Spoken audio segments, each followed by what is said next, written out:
America. My name is Osei-Frimpong. I come to you live every Thursday. I'm a little bit late today. My kids had parents-teacher conferences, so I went and was a responsible parent, and I got stuck in a lot of other things.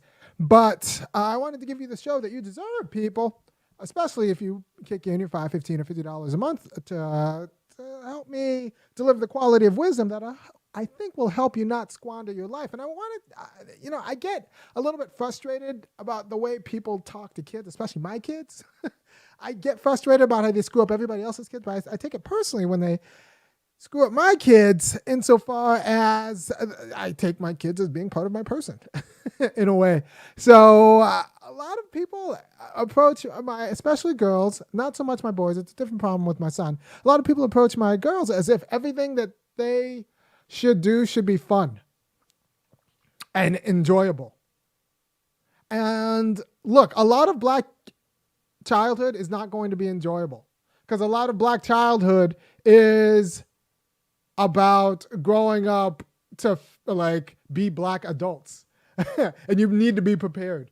Depending on who you talk to, MLK Jr.'s childhood was not necessarily enjoyable. But, it should be meaningful, but not necessarily enjoyable all the time. A lot of the things we have to do in order to be successful adults are not going to be fun. So this illusion, and I don't want my kids to think that if it's not fun that they shouldn't do it. So people say like, well, I'm pretty hard on my kids academically, and I'm pretty hard on my kids musically, and I'm just pretty hard on my kids in other ways. And then they ask like, well, do they enjoy it? Is it fun? And I want to tell them, I don't care. It's irrelevant whether it's fun. And they enjoy it at the end when they win. The problem is we have a lot of media and a lot of this is a liberal problem, right? So white liberals are the worst because the entire world is organized for them. So they don't understand that other people have to work a little bit more intentionally and go through not fun. Because the default mechanism in America is if you're a screw up girl, as long as you're passably cute, you can always marry well. And if you're a screw up guy, as long as you can find a way to show up on time, you can always get a decent job with another idiot white guy. So that's that life. So maybe they think youth should be fun, even though white guys even understand that. We tell them to play sports and stuff like that because we understand that things aren't always fun all the time. You're not going to enjoy everything that you need to do in order to be a functional adult or to be a good person. And this illusion that you're going to enjoy everything you need to do in order to be a good adult. I don't even like sometimes vegetables don't taste good, but yet people will tell my kids, oh, don't those vegetables taste delicious? When it's obvious that what's on the kid's plate does not taste delicious. You don't eat it because it tastes delicious. You eat it because it's good for you. And then you've groomed yourself into accepting it and doing it out of a sense of duty. Trying to pretend that it's delicious isn't helpful. It actually is just confusing you about the state of play and what you're doing and why you're doing it. Right? I don't enjoy running. I run a lot. I run because it's good for me. There was no ever runner's high. I feel like there was kind of an openness and clarity about purpose when I'm charging up a hill. But when I charge up a hill, I do it because it's hard, not because it's fun. I don't enjoy it immediately.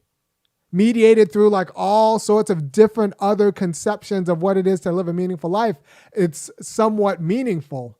But immediately, it's very painful and it's hard, and I'd rather stop. So telling me or my kids, if you don't enjoy it or if it's not fun, you should stop, is just setting up my kids for being awful people. And I don't want my kids to be awful people. And so that's why we do a lot of hard things. And their kid used to doing hard things. And if you ask my kid what she should do when she runs a hill, she should say you charge, because Osei-Frimpongs charge up hills. Right? And what does it mean to charge up hills? Well, it means that everyone around you is going to take the hill as an excuse to slow down, and you charge uphill, and you can kind of relax going down the hill because you'll be relaxing and the hill will do the work. So you charge up hills. You go to the hard thing, not because it's enjoyable, not because it's fun, but because that's the way to wrestle meaning from your life. And if you're not, maybe you're not teaching your kids that, but make no mistake, I am. I don't understand people, and honestly, I've seen this screw up both black and white lives. People who like teach their kid to only do what they like to do or do what's fun, and then are surprised when that ends up in like drugs or rehab, or like their kid ends up so a wastrel or confused about a life full of other people who've developed skills for decades doing what's not fun. So like there might be a deep joy at the end, but it will not be fun getting there. And don't expect it to be. Expect it to possibly, and you're black, so all of this is with a possibility. Expect it to be possibly meaningful when you get there. But don't expect it to be fun while you get there. We don't call basic camp, boot camp fun.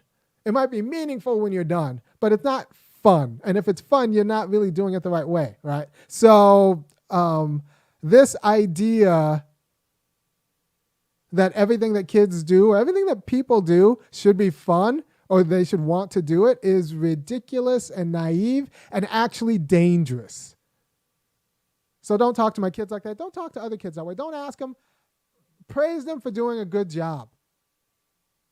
Praise them for their hard work. Don't ask them if they enjoy doing it or if it's fun, because that's irrelevant, and it might get them distracted from the work they have to do.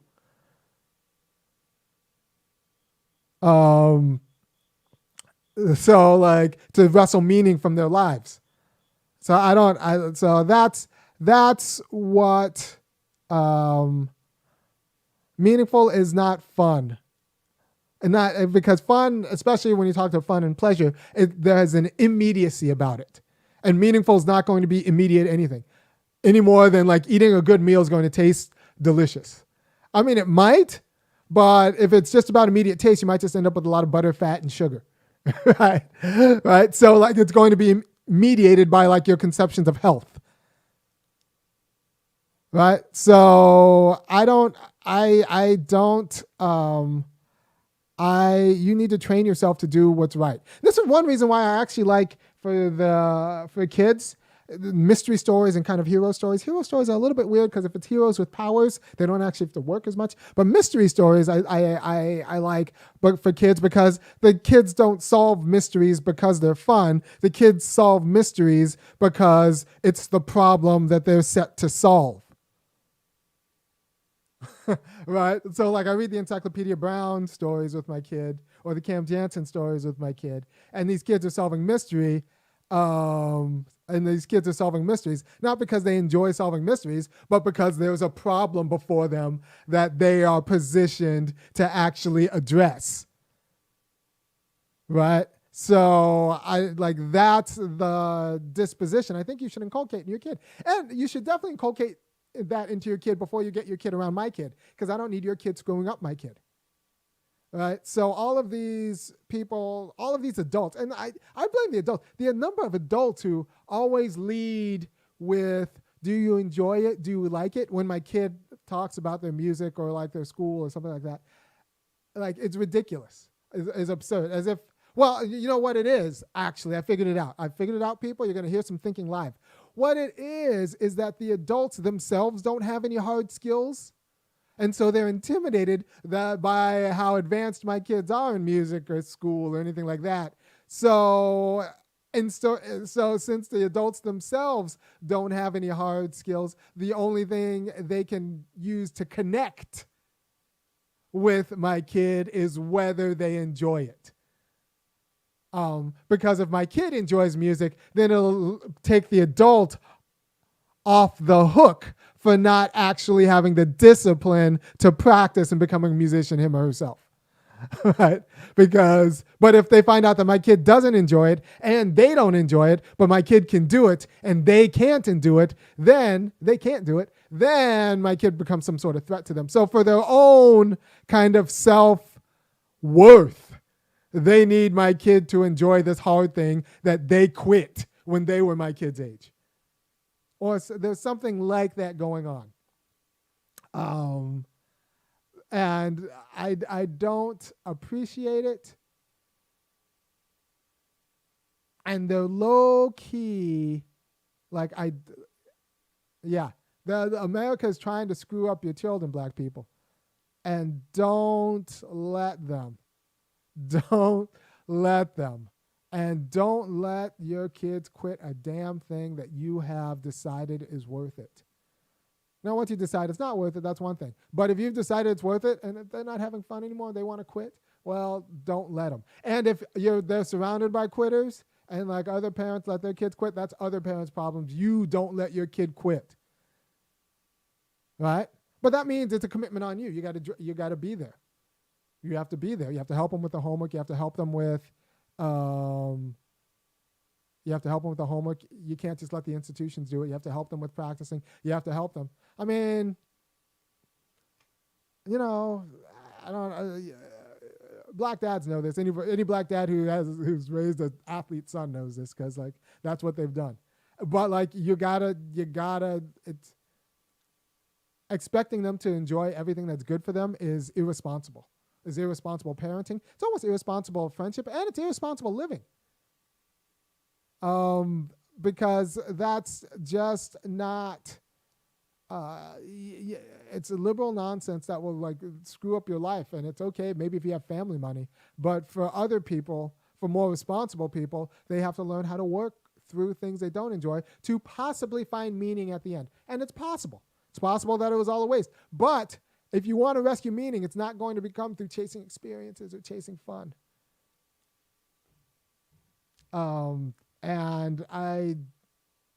It's really unfortunate that people,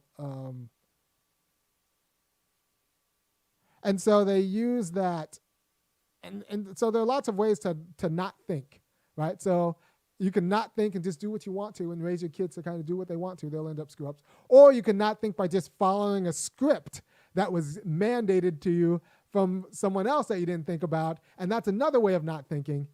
And so this is how conservative whites and some conservative blacks screw it up. They just mandate a script that they didn't think about, and it's not fun, but like it's just the script that they were handed down to, and sometimes it's abusive. That a script that they were handed down to. They haven't actually thought about it or interrogated the dignity into it and like what the end is and what the purpose is. Because the purpose of what I do for my children is to raise free, functional adults, community leaders, and people who are good at like securing and democratizing power, and free, functional adults. Free, functional adults. That's the goal.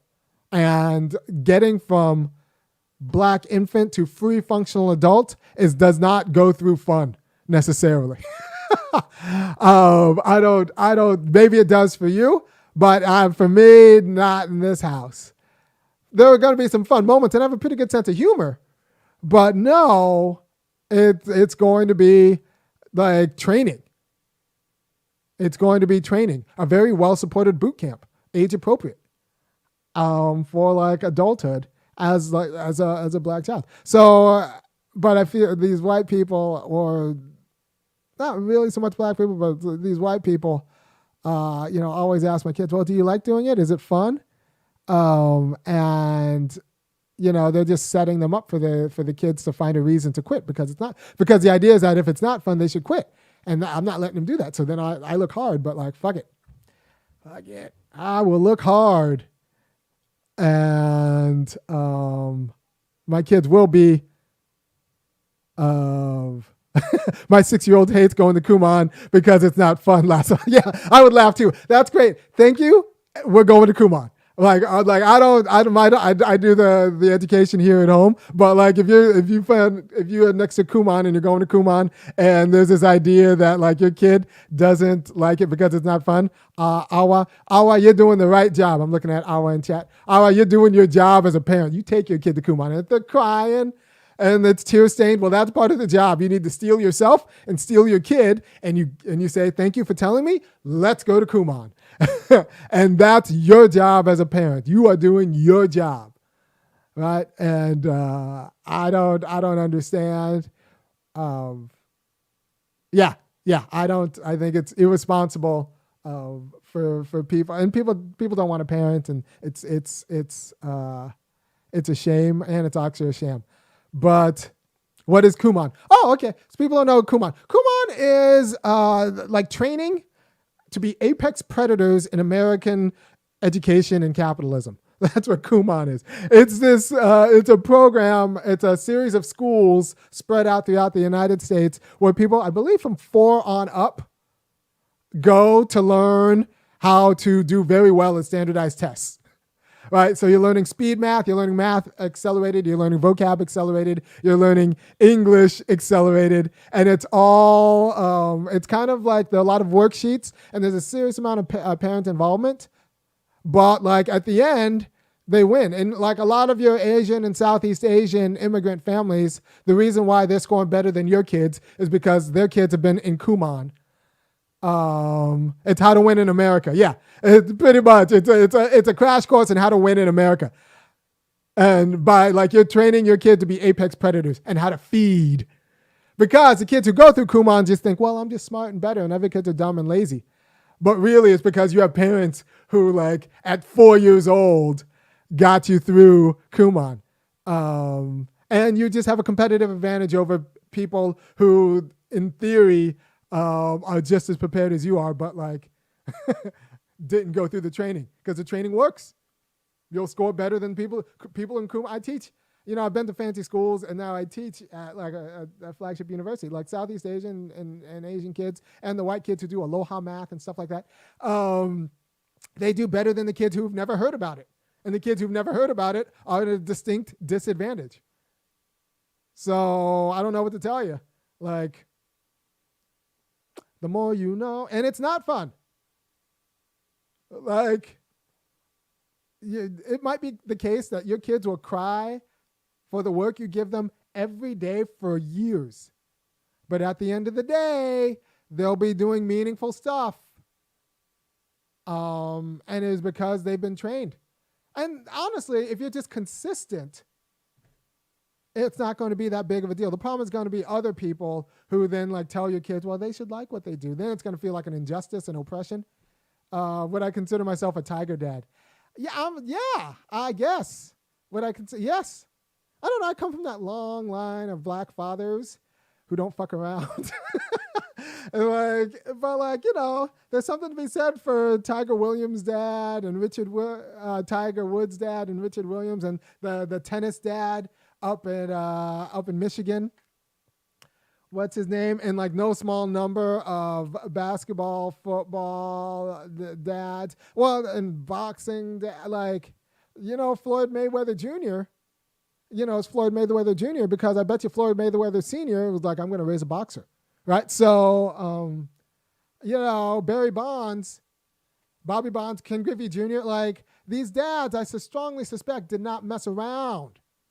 Even you read Daddy King and Martin Luther King. Daddy King was not messing around. He was kind of disappointed with how Martin Luther King showed up because, turns out Martin Luther King was a little bit more radical than Daddy King wanted. But I come from and my dad was from Ghana, and I come from the long line of, and I appreciate the legacy of Black American dads who do not mess around and know that this is the job. Raising your black kids is the job. So yeah,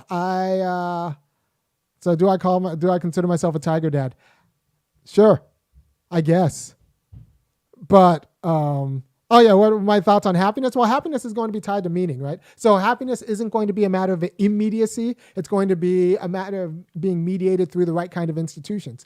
But, real kind of robust happiness. But that means you need to actually form and participate in the right kind of institution. The Black people, we don't have that kind of institutional access. So we need to create, form, or reform the existing institutions in order to secure us a meaningful life.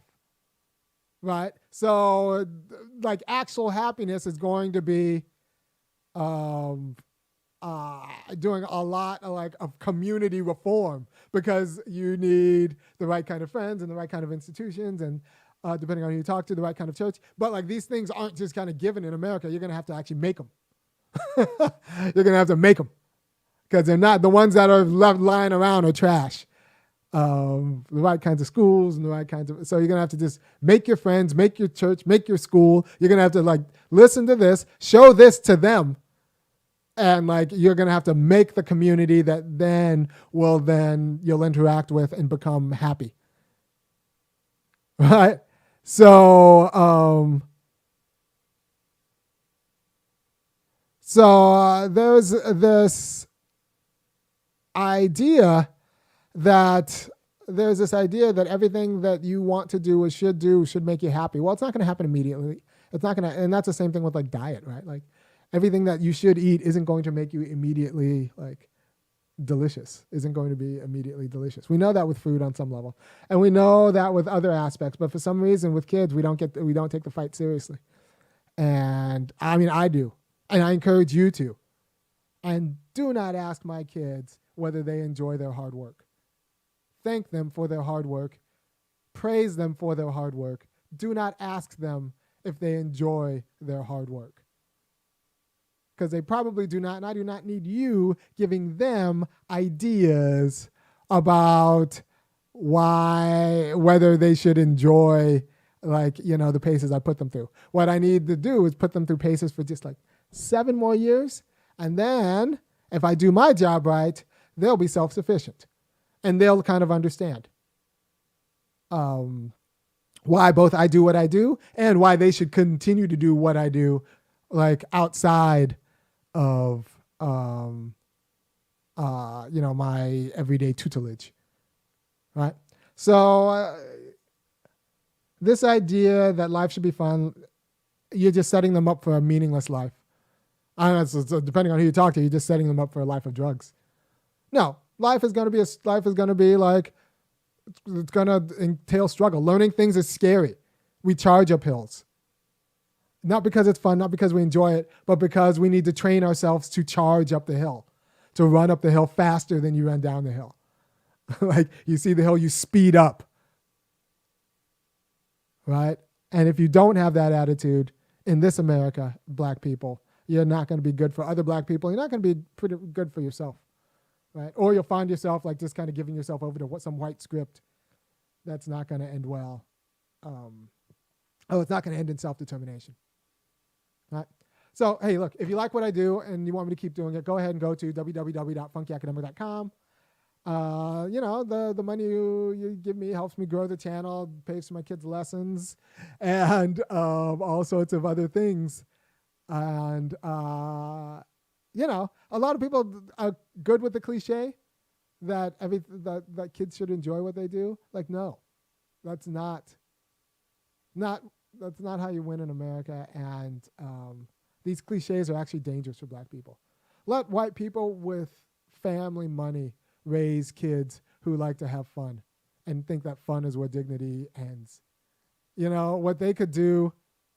Do I agree with no? Because so I put my kids in public school right now because you could say the education is better in private school possibly, but you got to deal with a special class of white people. And they're assholes. And I'd rather my kids not be snobs with respect to that. So, like, I don't want my kids to confuse themselves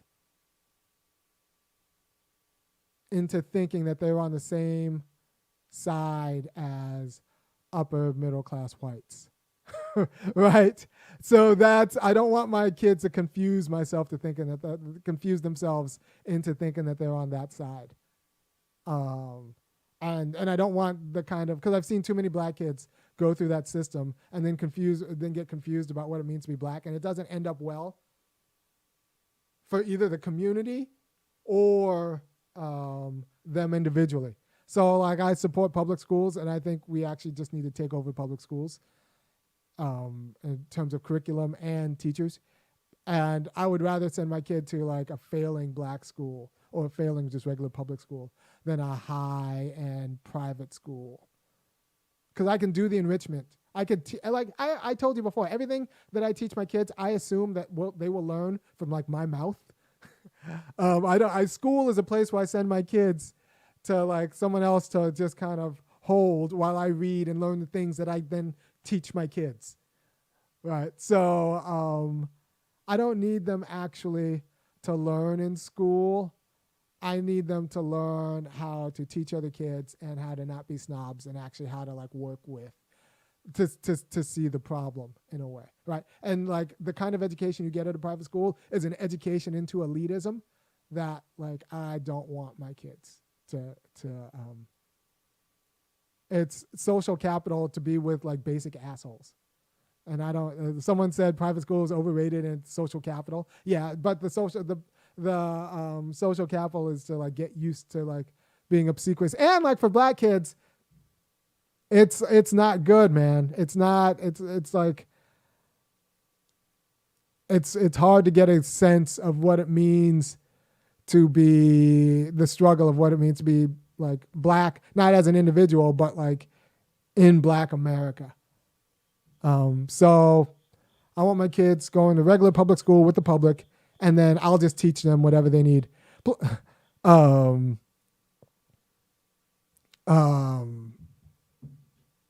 Yeah, and I think that's going to work because I know a lot of things, right? And during the summer is pretty much where like, I mean, my kids are like, they're doing fine in school, but you know, I teach them during the summer, and they're doing fine, and they're picking up good friends, and I think they're a role model.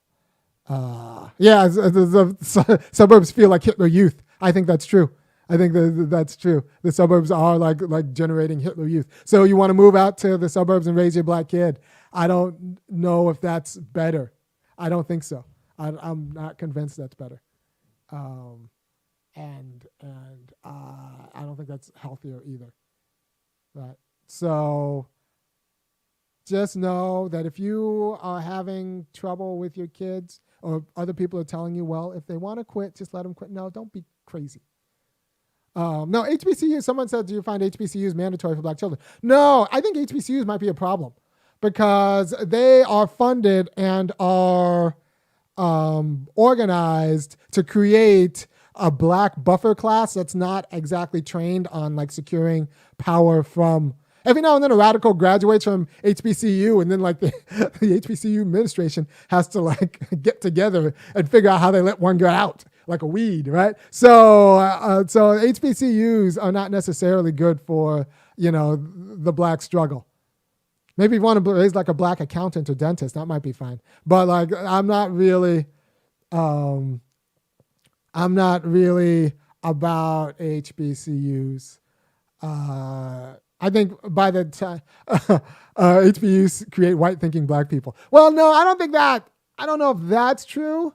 They create black people who are low-key scared of whites and are very comfortable with white power. Although it's like a fake black empowerment when like you don't challenge white power. They create black people who don't challenge white power, but think that they are like super black. And you know, it's funny because there's this Wonder Years, the new Wonder Years. I saw the pilot, and I was like, this black guy. First of all, the first Wonder Years had a black guy, had a working class white guy. So like this Wonder Years should have a working class black guy because that's actually more respective of like the black experience. Most black people are working class, but instead they get like a bougie professor.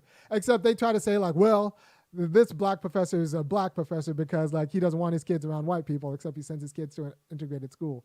But yeah, I don't like, but that's like, you're not training your kid to fight white people. You're training them that they can have their own without having to deal with white people. And that's just like false. And that's like actually a white supremacist fantasy. There's a reason why conservatives, like real GOP people, don't mind Farrakhan. They like the black nationalists because like the black nationalists will tell black people, well, we don't need white people for anything. Meanwhile, white people like take government, state government, roads, schools, infrastructure, and like and the cops and land, and black people will be like, well, we don't need white people for anything. Yes, you do need to deal with white people. This is America, and they are a lot of America. You have to deal with them, and they own more. You have to deal with them. You have to learn how to fight and rescue your power and your dignity from them. If you're training your black kid not to actually like deal with white people and calling that empowerment, you're not actually training your black kid to be anything in America except like indirectly a service to white people. And so that's what I feel like.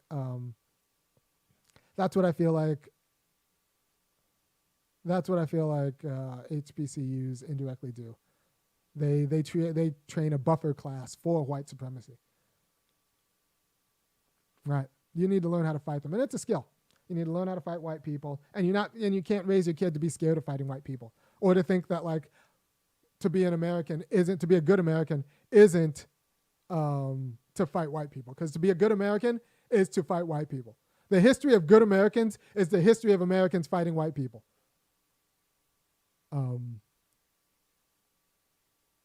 That's like, that's actually a pretty good rule of thumb.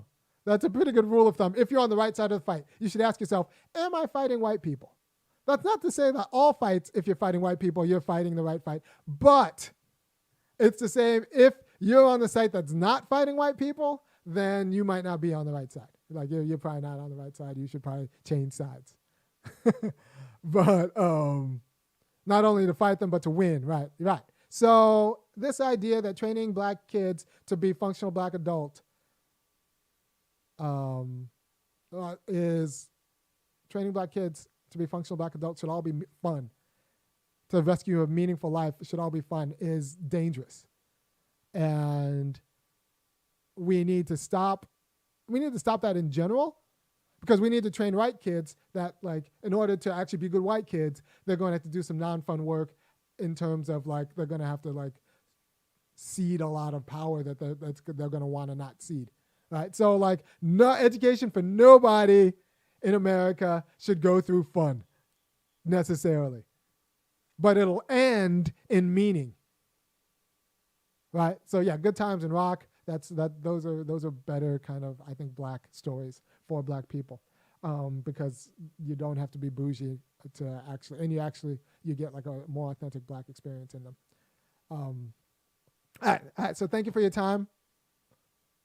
If you're just catching the video now, go back and watch the whole thing, because it's good and it tells you how to talk to not just my kids, but to your own kids and other people's kids. And I'll tell you right now, do not ask my kids if their meaningful work is fun.